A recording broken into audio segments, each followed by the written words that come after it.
based on Genesis chapter 21, verses 14 to 19. The sun beat down without mercy on the vast, unforgiving wilderness. In this barren expanse, a mother and her son, Hagar and Ishmael, wandered alone. Their water was gone.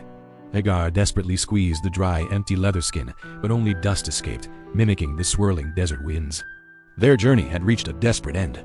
Hope was as scarce as water in this desolate land. They had been cast out, left to face the harsh realities of the desert with only a little bread and a skin of water. Now, that water was finished. Hagar looked up at the blazing sky, her face etched with exhaustion and despair. Beside her, young Ishmael stumbled, his small body weakened by thirst and the oppressive heat. The endless sea of sand offered no comfort, no shade, no sign of life. Soon, Ishmael could go no further.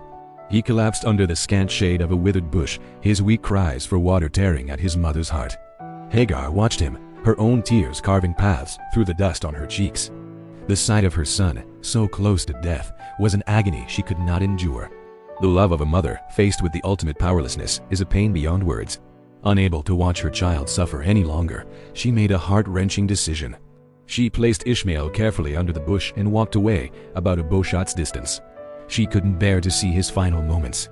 She sank to the hot ground, buried her face in her hands, and let out a great cry, her body shaking with uncontrollable sobs. In that moment of complete surrender, she wept, "Let me not see the death of the child." But in the depths of her despair, something miraculous happened. A voice pierced the silence of the desert. "Hagar, what is wrong? Do not be afraid." Hagar looked up, startled. An angel of God was calling to her from heaven. "God has heard the boy crying as he lies there. Go, lift the boy up and take him by the hand, for I will make him into a great nation." As she listened, God opened her eyes. Not far from where she sat, she saw a well of water. It was a sight she hadn't seen just moments before, a miracle in the midst of desolation. Hope surged through her. With renewed strength, she scrambled to her feet and ran to the well. She filled the skin with the cool, life-giving water, her hands trembling not with fear, but with overwhelming relief and gratitude. She rushed back to her son. Gently, she lifted his head and let the water trickle into his mouth. Ishmael drank, and life flowed back into him.